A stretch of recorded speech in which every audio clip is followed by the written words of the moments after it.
সবসময় মানে এখন ভারত আমাদের পাশে থাকার কারণে আমরা ভারতের নাম ধরতে হয়, কিন্তু আসলে যেটা হয় যে সমুদ্র সীমায় আসলে এখানে বাংলাদেশটাই আসলে সব ইলিশ মাছের জন্য সবচেয়ে গুরুত্বপূর্ণ জায়গা। এখান থেকে ইলিশটা আমাদের পদ্মা মেঘনায় আসে।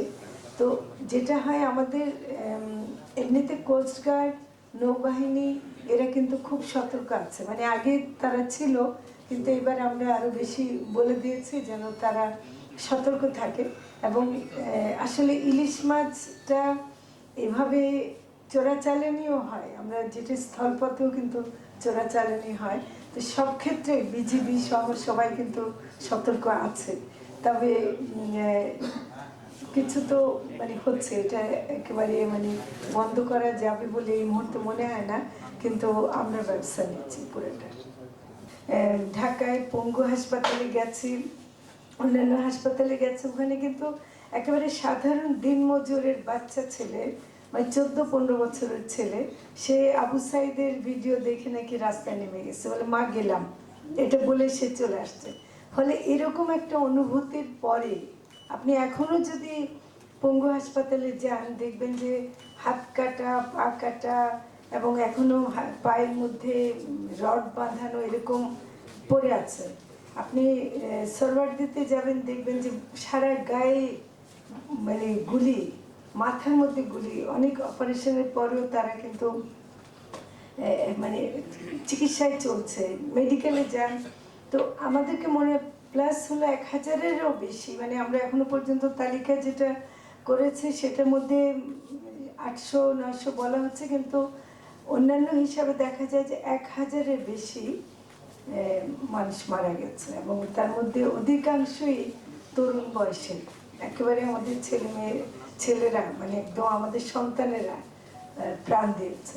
তো কাজে এই অন্তর্বর্তীকালীন সরকারের কিছুটা দায়িত্ব যদি আমরা নিয়ে থাকি, আমরা যারা উপদেষ্টা হয়েছে কথাটা বড় শোনায়, কিন্তু আমাদের আসলে দায়িত্ব যেটা আমরা নিয়েছি সেটাতে আমাদের কর্তব্য অনেক বেশি। তো সেজন্য আমাদের গত মিটিংয়ে, মানে ক্যাবিনেট মিটিংয়ে একটা খুব জরুরি আলোচনা হয়েছিল যে এবারের পূজাটা যেন একটা নতুন বাংলাদেশের পূজা হয়।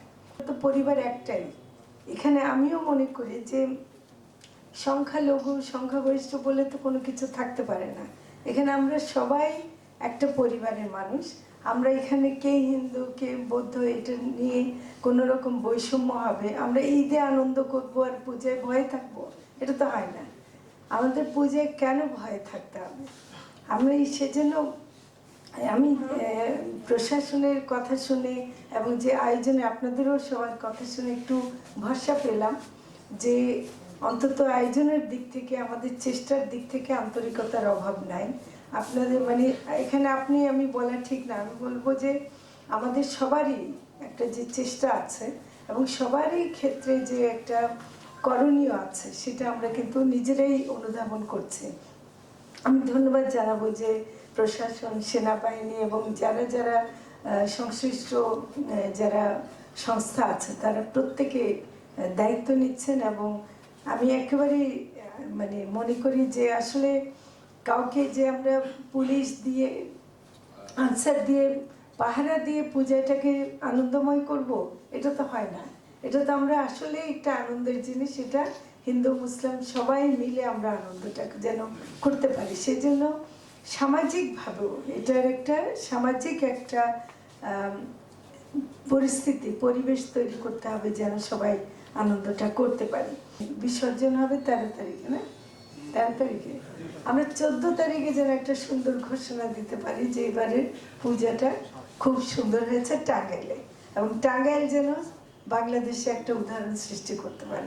ভাসানীর মতো নেতা টাঙ্গাইলে আছেন, এটা টাঙ্গাইলের জন্য কত বড় একটা ব্যাপার। এটা শুধু টাঙ্গাইল না, এটা সারা বাংলাদেশের জন্য। বাংলাদেশের ইতিহাস উনি সৃষ্টি করেছেন, বাংলাদেশের জন্ম হতো না যদি মৌলানা ভাসানী না থাকতেন।